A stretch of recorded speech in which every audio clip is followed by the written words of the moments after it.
Halaman 25. Asma, kakak perempuan dan sahabat rahasia. Setiap saat dia membawa dan berbagi embusan angin keibuan kepada siapa saja. Barang-barang yang tersentuh tangannya atau ruang-ruang yang dia lalui akan memancarkan aroma keibuan. Baik kecil maupun besar, semua yang ada di rumah membawa aroma ibu kandungnya. Kakakku mengingatkanku pada ibu. Bahkan kakek, ayah dan ibuku pun menemukan kenangan ibu-ibu mereka sebuah jejak pada dirinya. Sebenarnya pada salah satu dari setiap anak perempuan, mengingatkan manusia pada takdir, bahwa mereka akan menjadi seorang ibu. Tapi Asma sangat berbeda. Dia sudah seperti seorang ibu sebelum menjadi ibu.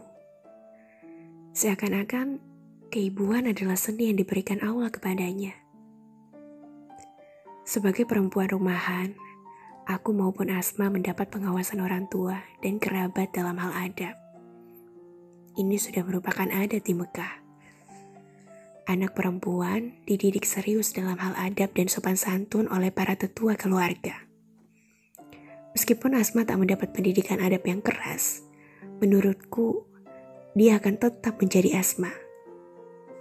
Benih keibuan dan kedewasaan dalam dirinya merupakan jalan yang selalu aku dambakan dan menjadi pembuka keberuntunganku. Aku juga selalu mengingatnya sebagai simbol sifat pengertian, kesempurnaan, kelembutan, dan kewibawaan. Meski berada dalam tungku dengan api terpanas di dunia, dia akan keluar tanpa luka satu goresan pun dari kobaran-kobaran api itu.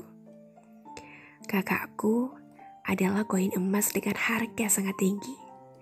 Dia pendiam dan penuh semangat. Dia adalah sahabat rahasiaku. Seperti bintang-bintang, laksana sumur yang dasarnya tak tampak, sangat dalam. Dia adalah baju kedamaian. Adik kecilnya bukan hanya aku, tapi kami semua kagum pada dirinya. Dia membenahi selimut kami. Dia tak pernah membiarkan kendi-kendi air kosong. Dia ikat apa yang perlu diikat, melepaskan apa yang perlu dilepaskan, dan menyelimuti apa yang perlu diselimuti dengan kelembutan. Apa yang perlu diberikan tak pernah terlambat. Dia melakukan itu semua diam-diam, tanpa pernah menonjolkan diri. Dia bersikap lembut kepada siapapun, seperti seorang ratu yang sempurna. Sepanjang hidup, aku tak pernah bertemu dengan seorang sahabat yang sangat pengertian seperti dirinya. Awalnya ibuku Zainab binti Amir menikah dengan Abdullah bin Haris al-Azdi, seseorang yang dihormati ayahku. Ketika suami ibuku meninggal, ayah tak tega ada keluarga terhormat jatuh sengsara. Dia meminta ibuku menikah dengannya. Di masa-masa itu ada tempat kosong di rumah ayah. Ayah juga sedang berusaha memperbaiki kehidupannya bersama putra-putrinya dari perceraian dengan istri pertamanya. Ketika menikah dengan ibu, Asma dan kakak laki-lakiku Abdullah juga tinggal dalam satu rumah. Kami tak mengenal kata saudara angkat. Asma memiliki peran sangat besar, seperti halnya ibuku. Dalam hal ini aku tak pernah bisa membalas budi baiknya. Ketika aku lahir, Asma maupun Abdullah memperlakukanku seperti saudara tercinta mereka. Aku pun mencintai mereka. Asma itu sangat tulus. Seperti sudah pernah aku katakan, aku tak mengenal kata saudara angkat maupun perbedaan perlakuan. Bahkan, Asma lebih mirip dengan ibuku daripada aku sendiri. Berkat kecocokan hubungan di antara keduanya, aku besar sebagai seorang anak dengan dua ibu. Selama masa kecil, aku mungkin seperti sebuah perahu yang dilindungi dua pelabuhan. Didikan ketat dari ibuku ketika bersatu dengan kelembutan perlindungan kakakku, membuat perahuku seakan-akan selalu berada dalam keberuntungan akibat kerasnya badai-badai takdir. Asma selalu menjadi sosok yang mempersiapkan jalan Sementara aku adalah pejalan kaki yang kedua matanya selalu terpaku dengan jalan-jalan dari awal. Dia selalu menjadi pendukung. Jika dia adalah ide, aku adalah tindakan. Jika dia adalah niat, aku adalah lompatan. Jika dia adalah busur, aku adalah anak panah. Pengalaman-pengalaman awalku mengenai kesaksian terkait kemunculan risalah di setiap tahap kehidupanku berikutnya selalu aku lalui bersama kakakku. Aku tahu, ingatanku sangat kuat. Bersamaan dengan itu, aku pelajari dengan cepat semua puisi tradisi keluarga Tamim dan pengetahuan mengenai sejarah bersama kakak. Awalnya dimulai dengan hafalan-hafalan pendek, dilanjutkan hafalan-hafalan yang agak lebih panjang, kemudian puisi, cerita-cerita hikmah, serta penjelasan secara detail mengenai pengetahuan sejarah dan garis keluarga. Kami mengulanginya dengan sabar. Semua itu terwujud di bawah didikan Asma. Asma, diriku, maupun saudara-saudara kami lainnya, seperti pohon kurma yang tumbuh dengan perawatan dan perhatian memadai di kebun Tamim yang luas. Asma itu seperti tenda sejuk yang melindungi sesuatu dari terik matahari. Berkat dirinya, aku mampu melewati sejumlah rintangan yang tak mudah dilewati para perempuan. Karena dia memberikan peluang, aku pun menemukan kesempatan menelusuri kehidupan tradisional padang pasir dan mendapatkan pujian dari ayah dan kakek mengenai hal ini. Keluarga Tamim selalu bersama dengan para tamu tanpa mengurangi rasa hormat, mendengarkan cerita-cerita para pengembara yang datang dari perjalanan jauh, membiasakan dengan puisi yang hanya dilakukan anak-anak laki-laki dan menghafal garis keturunan. Aku adalah perempuan yang diizinkan berbicara dengan para tokoh tetua bijaksana. Aku selalu mendapatkan kesempatan untuk berbicara dan bertanya, terutama dalam hal peraturan sopan dan beradab. Aku pikir ini merupakan persiapan diriku untuk menghadapi takdir yang akan kutempuh dalam kehidupan. Mungkin aku sedang dipersiapkan untuk utusan terakhir yang akan berkata, "Bicaralah Humaira." Di hari yang penuh dengan kesusahan dan kebahagiaan. Pada hari-hari di masa kecil, aku tak mengerti jika sedang dipersiapkan menjadi lawan bicara dan tujuan kata-kata Rasulullah maupun tujuan kata-kata Allah. Asma adalah pertama yang menemukan diriku dan kata-kataku. Aisyah, anak penuh dengan rasa ingin tahu. Aisyah adalah pertanyaan yang tak pernah habis. Ucap kakakku sambil membelai rambutku. Kadang-kadang ketika memandang jauh dari jendela, atau saat tak bisa tidur di malam-malam musim panas dan kedua mataku memandangi bintang-bintang, dia mendekatiku tanpa suara. Tangannya ditaruh dengan lembut di atas bahuku. Dengan napasnya yang hangat dia berkata, "Tak pernahkah kedua mata indah Aisyah merasa capek?" Aisyah adalah sepasang mata, ucap Asma. Dia tersenyum ketika mengusap kedua mataku yang besar dan tak ada rasa kantuk dengan ujung tangannya.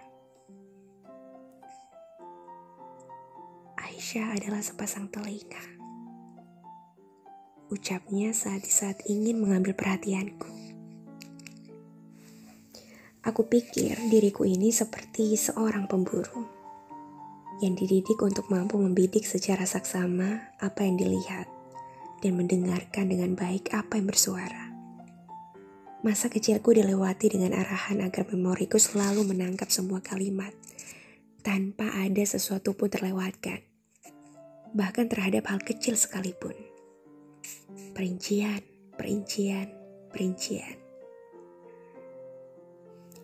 Aku dapat cerita. Dalam adat Arab, keuntungan paling besar dari menjadi seorang anak perempuan yang dididik dalam sebuah keluarga terhormat ialah tumbuh besar dengan menyadari seluruh detail dan perincian. Kondisi padang pasir yang berat dan susah tidak hanya soal melewati kehidupan, Tapi pada saat bersamaan juga berarti membangun masa depan ketika melewati waktu itu. Karena itu kita beruntung pada pengetahuan terperinci yang dibebankan kepada keluarga. Apalagi kota terdiri atas golongan-golongan. Bahkan di antara para tokoh pemuka paling tinggi pun masih ada tingkat-tingkat terhormat yang sudah ditentukan. Melakukan penyelidikan dan memberikan hukuman merupakan kebiasaan yang berkaitan dengan para pemuka kota. Mereka lemah dan tak memiliki apa-apa, mustahil bisa bertanya maupun memberi pendapat dalam pengambilan keputusan. Hak berkata dan berpendapat hanya ada pada orang-orang yang memiliki kekuasaan dan kekuatan. Kebebasan dan harga diri juga sama. Keduanya berada di tangan orang-orang terpilih, bangsawan, dan mereka yang memiliki kekuasaan. Aku tak pernah merasakan kesusahan seperti ini di masa-masa kehidupanku. Ini pasti karena takdir ilahi. Selamanya, aku adalah putri kata-kata dan hukum. Tanggung jawab ini pasti sangat berat. Aku bersyukur kepada Allah dalam hal ini dan berlindung dalam pertolongannya. Kakakku mengamati lingkungan secara saksama, kemudian menanamkannya baik-baik dalam ingatan. Dia merapikan rambutku dengan jemarinya. Dia sering mengizinkan aku memakai anting kerangnya yang aku sukai. Dia suka lari-lari mengejarku dengan aroma wangi yang menempel di tubuh. Kadang-kadang dia membelai tanganku atau sesekali mengusap rambutku sambil memanggil, Humaira. Humaira. Panggilan ini sering diberikan kepada anak-anak perempuan berkulit putih dengan pipi semu merah.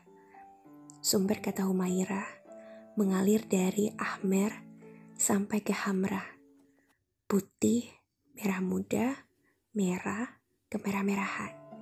Itu semua adalah warna-warna masa kecilku. Humairaku, sekecil warna merahku. Ucap kakakku sambil menarikku ke dalam pelukannya.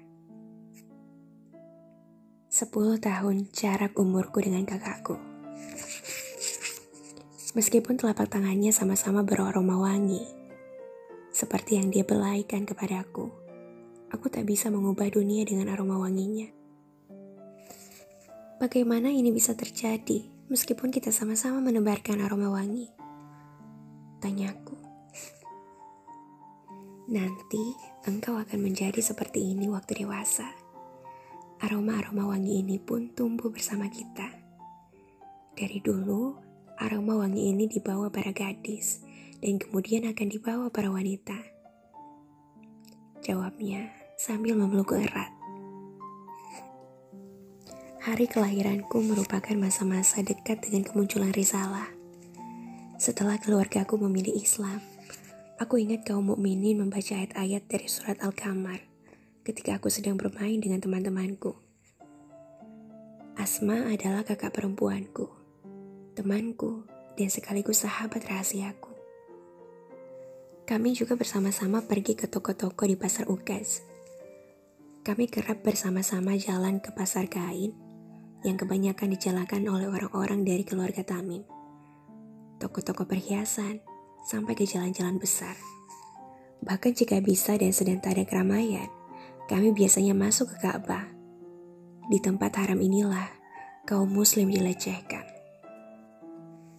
Ka'bah merupakan tempat ibadah kuno yang dianggap sebagai pusat agama leluhur oleh para tokoh pemuka di Mekah. Tempat ini sering dikunjungi pedagang-pedagang Yahudi dari Madinah dan para tokoh Katolik dari Damaskus. Di tempat ini pula, para pengembara dari Yaman suka menceritakan sebuah kisah perjalanan panjang, diiringi dengan nyanyian. Mereka kerap mengenakan pakaian yang terlihat aneh. Dengan imbalan uang sekadarnya, para wanita tua Yaman akan menceritakan dongeng selama berjam-jam. Aku suka dengan cerita-cerita kehidupan manusia yang menggetarkan hati. Mereka berangkat dengan kapal-kapal yang mereka tumpangi dari Afrika ke Mekah. Saat berkeliling pasar, kakakku selalu memegang erat tanganku dan tak pernah melepaskannya. Ayah selalu menasehati dan memperingatkan mengenai hal ini. Ayah memang sangat perhatian dan melindungi anak-anaknya, terutama keselamatan anak-anak perempuannya. Harga diri dan keamanan selalu menjadi hal utama. Beliau takut kehilangan diriku. Karena itu, khususnya di hari-hari pasar yang ramai, aku dilarang pergi sendirian dari rumah. Kakakku yang saat itu berumur kurang lebih 16 tahun pun hanya bisa berjalan di sekitar daerah yang berada di bawah kontrol suku Tamim. Kami para wanita dari keluarga Tamim diperingatkan menjauh dari pasar-pasar yang sibuk dengan perdagangan minuman keras dan budak. Itulah hari saat aku melihat mereka. Kami mendengar bahwa ibu sukuku, istri dari Wail Abul Qais, datang ke kota mengunjungi kerabat-kerabatnya. Ketika memikirkan ibu sukuku saat membeli kain untuk baju dari pasar-pasar keluarga Tamim, pikiranku bercampur antara kerinduan dan rasa terima kasih kepada diri dan keluarganya. Begitu pembelian untuk hadiah selesai lebih awal, seperti biasa kami terpikir untuk mengunjungi Ka'bah sebelum pulang. Saat itulah kami melihat 2 orang sedang bersandar tepat di pintu masuk Ka'bah. Mereka adalah prajurit tahanan perang terakhir dari sisa-sisa tentara Abraha yang datang dahulu dengan pasukan gajah untuk menghancurkan Ka'bah. Keduanya sangat tua. Bahkan jika tanpa dukungan tongkat, mereka seakan-akan berada di ujung napas terakhirnya. Kedua mata mereka pun buta. Aku mendengar cerita dari mulut kakakku dengan penuh keterkejutan. Salah satu dari kedua orang tua itu adalah pemimpin dan pengatur gajah putih tentara Abraha yang sangat terkenal. Sementara satunya lagi ternyata pelayan dan pelindungnya. Kami dididik untuk tidak suka mengolok-olok. Kami melihat kedua orang tua itu dengan pandangan kasihan dan penuh dengan pelajaran. Di masa awal Islam, jumlah orang muslim masih sangat sedikit. Bahkan selain keluarga kami sendiri, tak ada satupun teman yang bisa diajak berbagi dengan apa yang kami lihat. Jadi sama sekali, tidak orang yang memikirkan keadaan kedua orang tua itu di sekitar lingkungan kami. Mungkin juga hal itu terjadi karena ketidakadilan.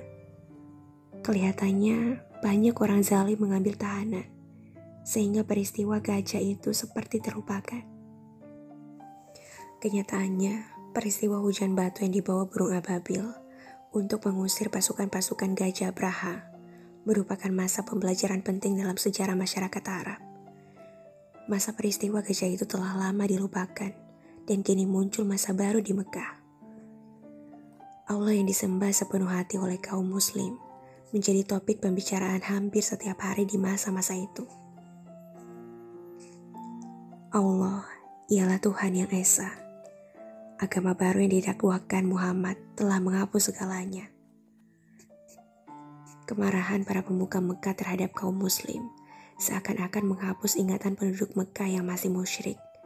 Bahkan kedua orang tua ini, yang merupakan sisa dari masa Abraha pun, mulai terhapus sampai tahap terlupakan.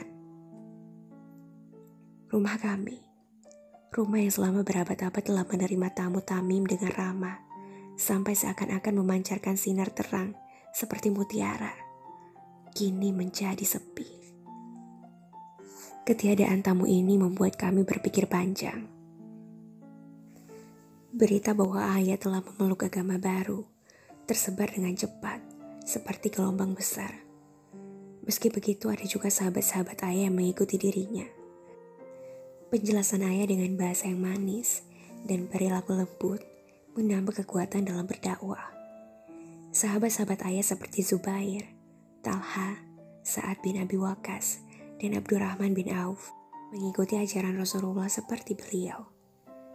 Dan yang memberikan balasan atas keikhlasan dakwah ini adalah Al-Quran. Nama-nama orang yang pertama ini disebut sebagai As-Sabiqun. Suatu hari, Utsman bin Affan yang baru saja kembali dari perjalanan dagang di wilayah Basra mengetuk pintu rumah kami. Dengan perasaan cemas dan khawatir dia datang kepada ayah. Dia cerita, ketika sedang berada sangat dekat dengan pintu masuk Mekah, dia bertemu dengan Talha di ujung jalan. Setelah Talha mendengarkan hal-hal aneh yang dialami Utsman dan meminta pendapat darinya soal itu. Ia berkata, "Pergilah ke Abu Bakar, dia akan menjelaskannya kepadamu." Begitulah, sampai di rumah kami, ayah bertanya kepada Utsman, "Apa yang terjadi padamu? Apa yang telah menimpamu, wahai sahabat mudaku?"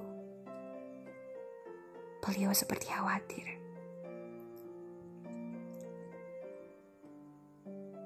Waktu itu, kami sedang mulai bersiap-siap pulang dari Busra setelah melakukan perjalanan dagang dengan keuntungan besar. Bersama dengan pemandu padang pasir, kami menempuh perjalanan pulang dengan pikiran agar segera tiba di kota, di rumah kami. Engkau tahu, perjalanan pulang selalu penuh dengan beban ketidaksabaran. Ketika tengah malam semua orang sedang tertidur di tengah padang pasir yang lembut, aku mendengarkan bisikan-bisikan. "Wahai orang yang tertidur, bangunlah. Bangunlah dari tidurmu. Ahmad telah tiba di Mekah." Ucap suara itu. Awalnya aku berpikir ini adalah mimpi yang muncul karena kerinduan dan ketidaksabaranku. Tapi aku terbangun.